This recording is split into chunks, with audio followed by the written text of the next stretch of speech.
Hello everyone, if you're facing this error in Roblox, you were kicked from this experience with the error code 267, then you have come to the right place because in this video I'm going to show you how easy it is to fix that annoying error on Roblox. So first of all, you're going to open up your start menu, you're going to write here run, and then you're going to write here app data, you're going to go into local, you're going to delete the folder called Roblox from here. I've already deleted it so I don't have it here.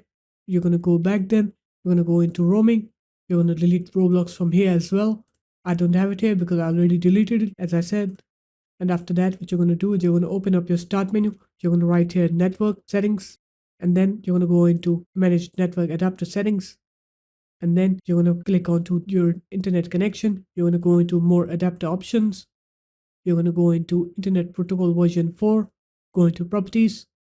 Click on use the following DNS server addresses. Right here 1.1.1.1. and then 1.0.0.1. Click OK and then close this menu up. And after that, you're going to go ahead and try to play Roblox now, and you'll see that you won't get that error anymore. So there it is, guys. That's how easy it was.